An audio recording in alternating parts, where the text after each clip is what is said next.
The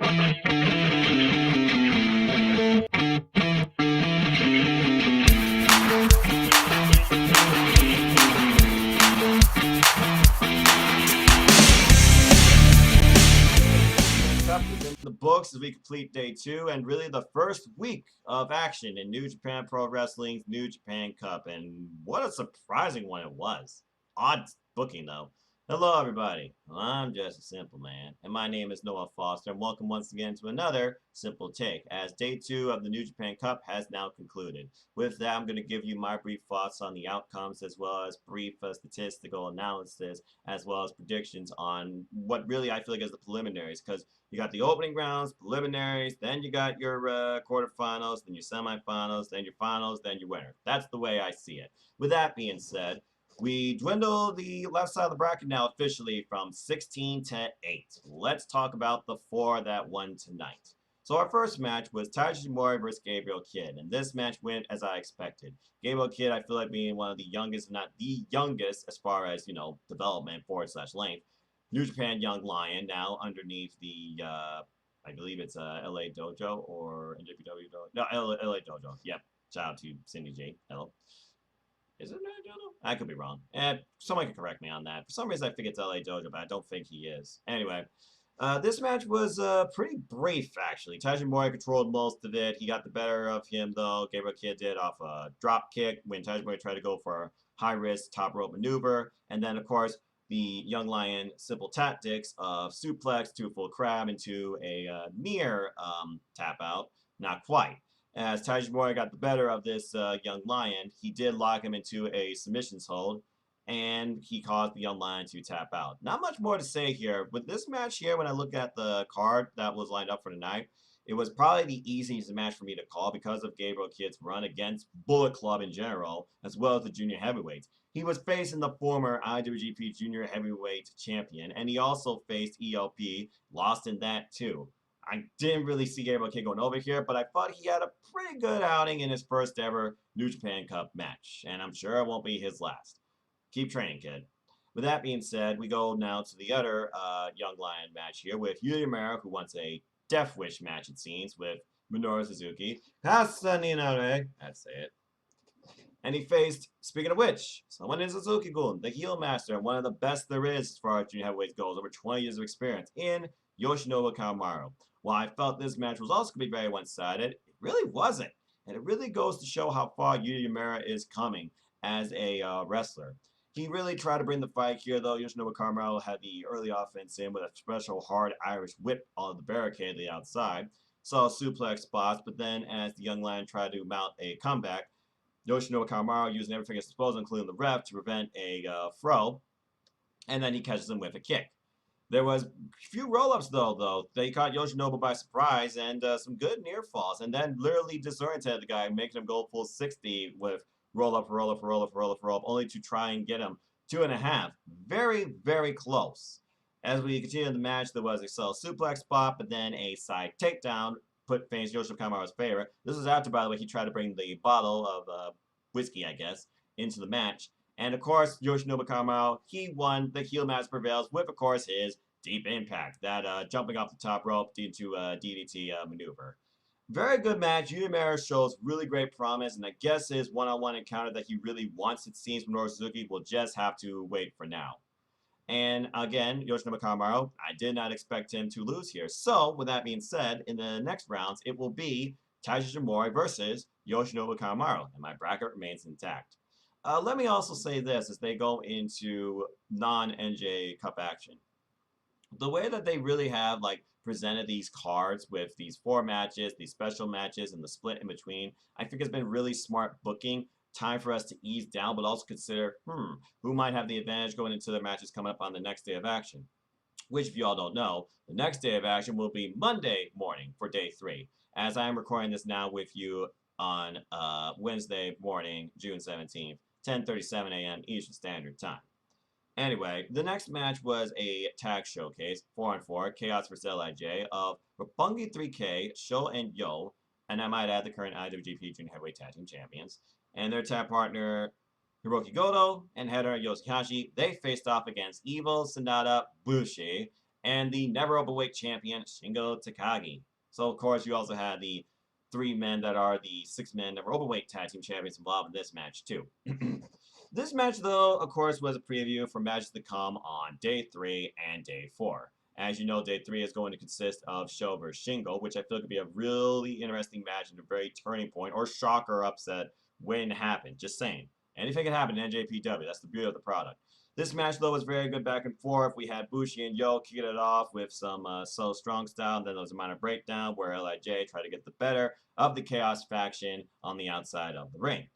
Following this, though, we go to find Shingo in the ring with Yoshihashi, and I already instantly thought about Yoshihashi. You might have a way to try and contend once again for the Never Openweight Championship, as he still looks for his first ever piece of NJPW gold. Hey, he took Kenta to the limit, a pretty darn good match during the Fighting Spirit Pro Unleashed tour, and Hiroki Goto's last matches that he was reffing for in America. Just saying, go watch that match, by the way, back from last year. Anyway. As this match continued, it did come down to Sho and Shingo testing each other's strength once again, with shoulder tackles only for Sho to get the better of Shingo after some explosive offense with his suplex. Shingo, though, with that explosive offense, though, man, he could drop somebody. So max respect to Sho getting back up from that. Anyway, the match then continued as we had Yo and Bushi, another match to come in the opening rounds, and a match on Day 4, I might add. They go out against each other, only for Bushi to kind of get the better of Yo to a degree. But then Goto, he gets a hot tag in, and literally he is the 3-on-1 assault against LIJ. As Evil, Sanada, and Shingo, they all go at him. By the way, Bushi's still the legal man. And then things just break down from here with everybody from Yo to Shingo to Sho to Evil to Sanada to Yoshihashi. They all take each other out one by one by one by one by one with kicks and lariats galore. Comes down to the 2 legal men in the ring. We have Bushi and Hiroki Goto. And the interesting thing is Hiroki Goto gets the better of Bushi with a GTW and a GTR and picks up the win for his team. 1, 2, 3. Garnering some momentum now in his match coming up that people think is very one-sided for a number of reasons against Yujiro Takahashi, the Tokyo Pimp, on Day 4. So there are some other takeaways I take from this as well. And not also to forget about the fact that Sho and Shingo were also having verbal sheriff words, it seems, before their match coming up on Day 3. Let me talk to you. So first off, Goto, going with momentum. You gotta win here. You gotta win over Bushi. You might think about, since he's 1/3 of the Never Openweight Tag Team Champions, that now Chaos can put their name in the hat towards a title match. Again, all your wins and losses, they do matter, and they do build something down the line. But then I also think about the subtle face-to-face with Yoshihashi and Shingo. Yoshihashi's no stranger to challenging for the Never Openweight title. He just hasn't won it yet. That could be a very interesting match that could potentially try and set up for Dominion. But then I think about Goto and the fact that he is so much at better odds against Yujiro. Could Yujiro somehow pull off a miraculous upset? Could that be the biggest shocker in the opening rounds of this New Japan Cup? And then I can't say enough things about Yo and Bushi, which I feel like people might be tossing to the side. Could be a sleeper. And Bushi, when it does matter, he does get the win. I mean, he's the reason that LIJ right now still has the freaking tag team gold, even if you can call it poison misuse. And chances are now, with the way the world is, you can't use that right now. But I feel like Yo and Bushi could be a very interesting match. And of course, these two are no strangers to each other, facing each other in former Best of Super Juniors. But yeah. Now, as far as my biggest takeaway here, I just gotta keep saying it: Sho and Shingo. Sho and Shingo being an opening match in New Japan Cup from being an opener in Best of Super Juniors, where it really was Sho trying to prove I can't be a singles. I can go with the best of them. I could potentially be a heavyweight. Taking on Shingo in a defeated effort. But now Shingo, of course, is number one champion. These two have gone face-to-face on multiple occasions. I feel like that has to be the match they're building towards at Dominion. And imagine the idea of the upset on Day 3. Sho and Shingo. Sho beats Shingo. I know, right? It's a crazy thought. But think about that. Think about what that might mean for Sho. Rocky Romero beat ELP in Best Super Juniors. I'm just saying. That was a really competitive, back and forth, good match, too. Stranger things have happened, but I feel like Sho, it's been almost, well, it is over 1 year in the making. It could be his redemption and his biggest win to date. So I'm really looking forward to Sho versus Shingo on Day 3. With that being said, we got another vignette for Way to the Grand Master, and I'm still puzzled who could this be, Botch. I mean, people are talking about Mike Bailey, and that right now seems to be the name that's most connected right now, it seems, but Is that more of an American debut? Is this gonna be something like way off course like Moxley was? Because I had no idea it was Moxley. I just gonna call it like it is. Is this somebody from Pro Wrestling Noah or DDT? Is it that Kojima guy? And I'm thinking Julian style.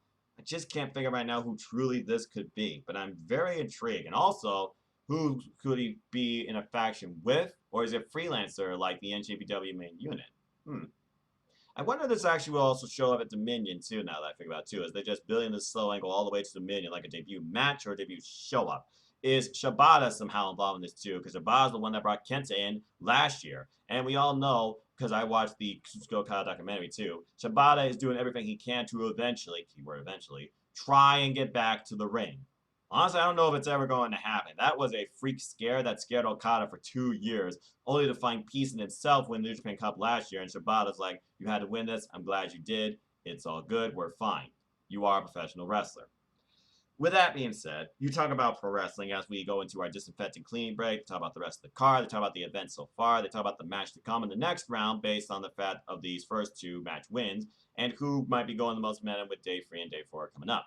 And again, let me also say this. Japanese commentary, it's amazing how deep their correspondence is, too. And I love their energy, no matter who it is.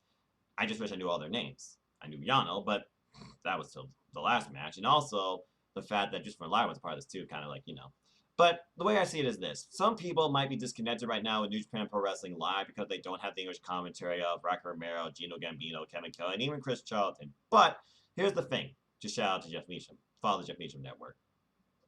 When it comes to professional wrestling, if you have a drive and a passionate connection with, it doesn't matter where you are, where you live, where you come from, or who you are driven by what you see in the ring, and you tell the story in your own way. I feel like in a way, as fans, we're all our own type of commentators. So I basically go off the energy of the Japanese commentary, and I put that into my own perspective. However, I do encourage my fellow Americans and English speakers only, if you do want an English connection to New Japan Pro Wrestling right now, please follow Chris Charlton at ReasonJP as he provides his own analysis, commentary, play-by-play, and coverage, and even translations live on Twitter. Because, folks, I watch NJPW live when it shows up, Japanese or English. It doesn't matter to me. But again, Chris Charlton, he gives me that connection I need and some good insight too. So if you all are missing out or feel still disconnected from NJPW from a commentary perspective, where you missed the story, the subtle humor, and the play-by-play, follow Chris Charlton and go from there. Simple as that. Kevin Kelly and our English commentary team will return, but overall, I still enjoy commentary in general from New Japan Pro Wrestling. And I'm not just saying that because it's my number one company and my favorite, and also I'm a fan of it. Other companies too, they have their own unique flavor of commentary, and it works. So, give it a chance, okay? And think about what you're watching, not what you're hearing. That's all I have to say about that. With that being said, moving on to our next match, talk about hearing and watching. Why was this not the main event? Seriously, why was this not the main event? As the king, happy birthday by the way, Asaninare, Minoru Suzuki, he took on Blue Justice, Yuji Nagata, in the match that really had the most history, and in my opinion, the most interest of this entire opening round day. Just saying it. With that being said, Minoru Suzuki, Yuji Nagata, they really went throwback, physical, fist-to-face wrestling. No spots, no high-risk maneuvers, just pure physicality, brutality, tenacity, and will testing. My God. It starts off initially with forearm smashes to the face, back and forth, back and forth, back and forth, as Minoru Suzuki just laughs on, enjoying it, because again, the man not only loves pain, he loves dishing out pain. With that being said, Suzuki, he's just letting him give it to me, give it to me, give it to me more. And I'm going to give you some subtle commentary that good old not old, he's young, what am I saying? Chris Charlton gave us during this match too. As he said, basically, Minoru Suzuki and Nagata, this is the first time they've wrestled since 2013 one-on-one, since they first originally wrestled each other back in 2003. A lot of pent-up aggression here, and you can definitely tell. Nagata literally screaming at one point. Suzuki just gladly, obliges. Suzuki keeps saying, "You're not done, huh? I told you. Come on, you don't hurt me. Hit me harder." Minoru just wants you to hit him freaking harder, similar to what Tomohiro Ishii kind of wants you to do to him. I think both of them are insane. And personally, that was the one-on-one I was hoping towards the end of my left side bracket. I'm just going to tell you. I'll talk more about that in a moment. Anyway, as the match progressed, Suzuki, he just lets him wear into him, then he wears into him. You literally hear the impact of bone on bone, dear God. And then it goes into, well, we're going to go from forearms to slaps. Why not? Thankfully, it didn't go as long as Ryu Lee and Hiromu Takahashi, because I think both men would have died or not been able to breathe. But they still lapped the dog shit out of each other. Anyway, as the match progressed, Morozuki finally grounds Yuji Nagata. Nagata screams in pain. He locks him in a submission hold, but then takes him to the outside of the ring and tries to use a chair. Wadi Asami reluctantly gets the chair away from Morozuki, only for Suzuki to find another chair and beats freaking Nagata with it. And then to add further pain, he uses a bucket for some reason. Hey, whatever you can find, right? And also a water bottle to the head. Near countout victory. Keyword near. As we go back into the ring, there was a drop kick into the corner. There was just him wailing into Nagata. Suzuki was, no, not letting you stay down. I'm just going to keep wearing into you. Punches, punches, forearms galore. Nagata, though, he finally gets an advantage of Minoru Suzuki for a short stint, countering a PK. And then both men are exchanging kicks to the point Minoru Suzuki's like, oh, okay, you want to do this game? Let's do that. Suzuki sits down in the ring, arms folded, literally eats kicks, and refuses to go down. The man's not human. I'm just going to say that. And just is enjoying it, loving it, once more. Eventually, he gets up and he locks Nagata into a sleeper for a quick sleep, almost. Similar to what he used to do in Nagata, because Nagata has fallen asleep before this, just like that. With that being said, though, the sleeper was not enough as he tries to go for the gosh, but then it's countered. Then both men, they basically get a second gear, you could call that. Honestly, these men could have fought forever. I would not have been tired at all. I'd just be like, what the hell? Freaking ridiculous slapfest galore once again. Both men willing into each other, only for Minoru Suzuki to get the final laugh and shot in with not a slap, not a forearm, but a headbutt. Thank God he didn't shatter his skull like Shibata did back in 2017 against Okada at Sakura Genesis. Just saying. With that being said, the match continued, and then they're exchanging forearms again. It's forearms, for forearms, for forearms, for forearms, for forearms, as both men are wailing into each other. As Minoru Suzuki, he seems to have the advantage here, seems to be going for the kill out of nowhere, and I can't believe this broke my bracket. Saito's side suplex and a bridge gives Blue Justice Yuji Nagata the win and finally turns the odds in his favor. They are now 6-5 in favor of Yuji Nagata. What an incredible 20-minute plus absolute brawl slugfest that had nothing in here but smash mouth wrestling style. Period. Best match so far of the opening days of New Japan Cup, in my opinion. Best match of day 2. Should have closed, but I'm so damn mad that Minoru Suzuki lost. Tracked, but mad respect and congratulations to Yuji Nagata. I was seriously looking forward to a Royal Crest rematch, as my bracket you'll see at the end was basically foretelling. But not going to happen. There will be another rematch, though, so we'll talk more about that shortly, and I'm sure no one was surprised by the final result. Anyway, as Chris Charlton kept providing commentary, he literally said at one point, holy shit, Blue Justice, again? And literally gave it all the stars. Stars for you, stars for you, stars for everybody, stars for both these men. This match right here deserves high star rating that should break a scale for any fan of classical, true, pure professional wrestling. Damn, it was so good. But Minoru Suzuki is officially out of the New Japan Cup. Damn it. Great match, though. I really wonder what's next, though, for Minoru Suzuki, because honestly, I got nothing. Maybe another match with Nagata. I wouldn't mind seeing that personally. And amazing how far both these men have gone in their careers, too. Blue Justice, 35 years in the game. Minoru Suzuki, 52 years old. Again, birthday to him. He's had so much wrestling. I think he's had like over 20, if I remember correctly. I'll have to look up that statistic. But with that being said, while I look and talk about Minoru Suzuki and, of course, my favorite faction, Kasa Ninare, I have to go into the main event, and I only can call this the main event because Kazuchika Okada is probably involved. This annoyed me from a booking standpoint. I'm just going to tell you that right now. This annoyed me from a booking standpoint. I respect Okada. I respect what he stands for. I respect what he wants to do with professional wrestling as a whole. Okay, there we go. Minoru Suzuki, 31 years in the game. So there you go. Anyway, this match. It was Kazuchika Okada, the Rainmaker, taking on Gato. So Gato here, he tried to pull off the old, my arm's in a sling, I can't wrestle, but I'm still going to do it this time, as Chris Charlton translated. And he tried to get the best of Okada with a spray can scene. Red shoes, caught him immediately. Then he's like, okay, Okada, just pin me. Lays down for the pin, tries to get Okada in a roll-up. Nope. And then he tries to get Okada on the ice. Nope. This match was not about testing Okada's physical well-being, but his mental well-being. And honestly, as Okada put it, it was a warm-up. The match has some soft spots here where basically Gato, he tried to use everything he could in and out from under and around the ring. As Milano and Toru Yano were providing commentary too. Thank you, Chris Charlton, for providing some feedback on what they were saying. Anyway, a hammer, a chair, a table, brass knuckles even came into play. And I liked how I actually placed them because that was clever. For a near fall at one point where he literally did knock out Okada, but the ref was incapacitated because, again, he used the ref to pull off a dreaded low blow for a very near fall. That kind of scared me for a moment.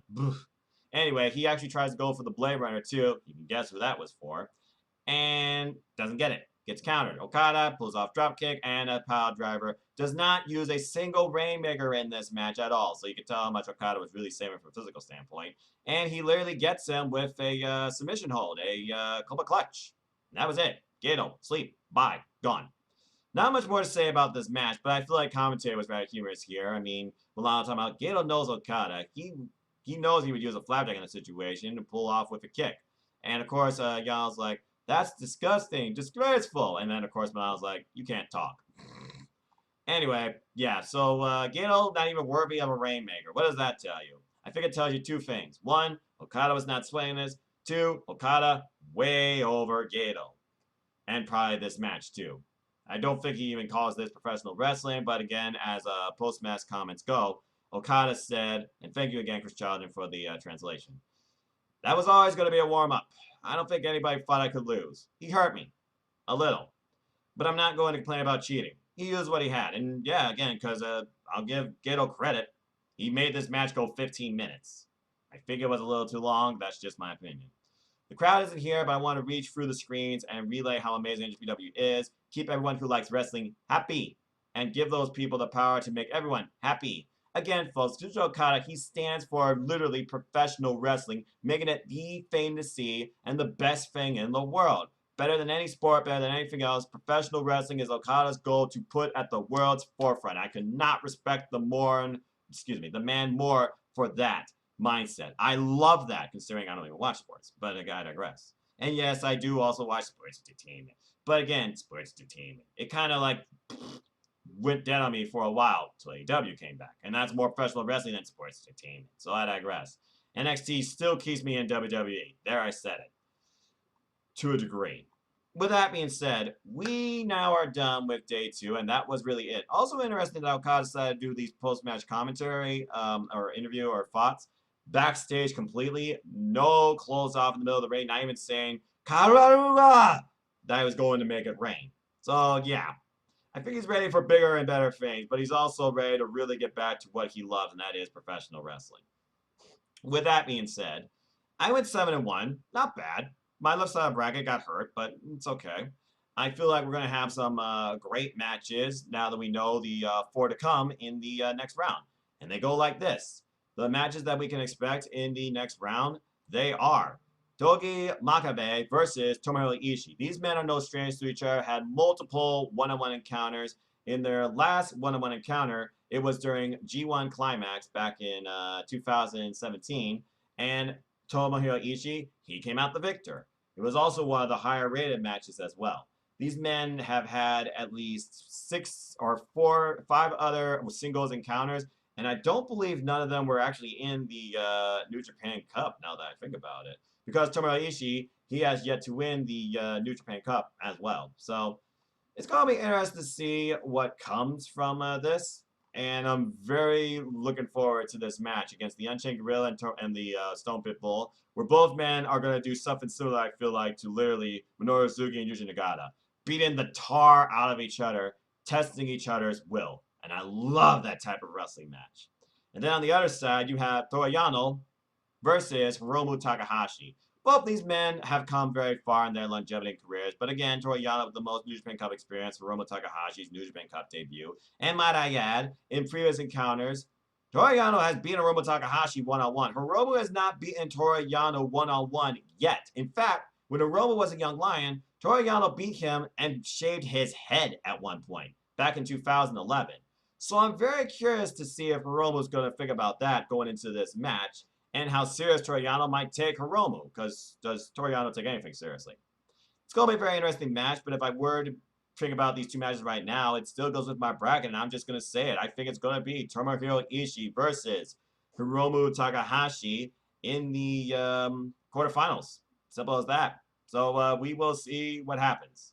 On the other side, though, of this left side, you have Uranmega, Kazuchika Okada versus Blue Justice, Yuji Nagata. And I still can't believe Naruto lost, but I digress. Anyway, as far as these two go, they've only had one other one-on-one singles match all the way back in 2015 when Okada was really, just coming up in the game. And in that match, Okada won. And it was a G1 Climax match. So, again, with the fact that Blue Justice, I know he's coming off that retirement tour as well with Manabu Nakanishi, and he and his cohorts, they were very strong, and it seems like it really renewed a new fire in him, and the fact he beat Minorusuke. This is going to be a very competitive match, but I'm not going against the Rainmaker on this one. And I expect that this match will definitely test more of Okada's will, and I expect it to go the distance. And then on the remaining bit, you have Yoshinobu Kanemaru versus Taiji Ishimori. You have Bullet Club versus Suzuki-gun. And I'm not going against Suzuki-gun on this one. I'm going with the Heel Master. Not only because Suzuki-gun is my favorite faction, these two have past history, not only from the World Tag League, back when, their partners respectively, El Desperado and ELP. They all low-blowed each other at one point, literally in close to near finals of that GP. But however, in singles action, these two have faced each other multiple times over the years in Best of Super Juniors.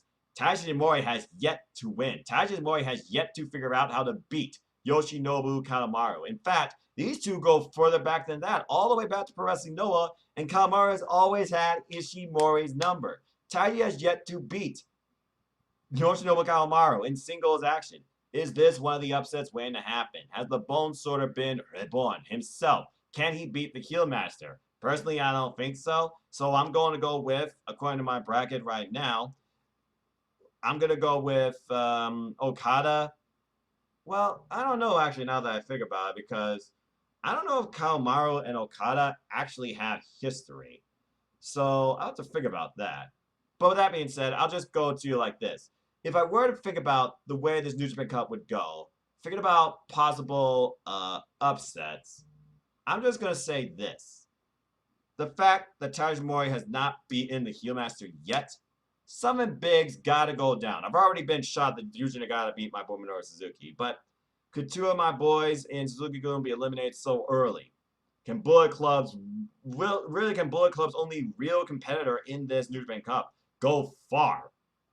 And to the point that he might face Okada, because I feel like that's what's going to happen. I'm just going to go with that. I'm going to say this might be our upset. I'm going to go with Taiji Ishimori somehow beats the Heel Master finally, after all these years. And we're going to get Okada versus Taiji Ishimori, reluctantly.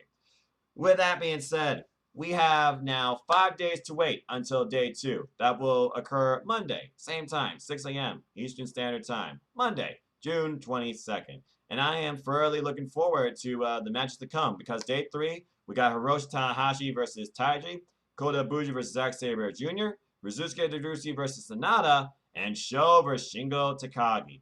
An amazing day of action ahead, and honestly, if this was the day everyone's bracket would be broken, it would be that one. Simple as that. So good luck to you all. Again, I'm 7-1. How are all of you? With that being said, I'm done here for now for this simple take and brief thoughts on NJCup Day 2 action and things to come. Thank you for tuning in. With that being said, if you want to know more about me, know this. I'm just a simple man and a lifelong fan of wrestling and pro wrestling, definitely. So follow me on Twitter, nodq.com/Noah. Follow me on Instagram, AdamFoster1916. Civil YouTube channel here at youtube.com/user/NoahFoster210. Nothing but wrestling stuff here. All things wrestling. Shout out to my family in ATW on Twitter. With that being said, I'm just going to keep it simple for you. AEW Spark is to come later today. There will be more coverage of the New Japan Cup going forward. Other events coming up this summer include Fighter Fest coverage, as well as some anniversary coverage, and of course, WWE stuff as well with Extreme Rules. Bleh. And also a new podcast forum that you'll find towards the end of the video where I talk all things wrestling with some of my fellow boys right here from Ohio. So until the next video, support pro wrestling, folks. And as always, I like to close, support one another. Support wrestling outlets big and small. Let's keep growing this incredible, diverse, unique, authentic wrestling community together. Simple as that. With that being said, I am done here for this simple take on, well, basically the entire left side now of the New Japan Cup bracket now that it's done. So what do you think about the matches you've seen so far? What's been your top ones? Obviously for me, top match was Minoru Suzuki and Yuji Nagata. Second, El Desperado Tomoyashi. If you don't watch anything else, watch those two matches. If you're not a fan of New Japan Pro Wrestling, watch those two matches just to give you the most recent current start to try and draw you into what they're about. Professional wrestling, bell to bell.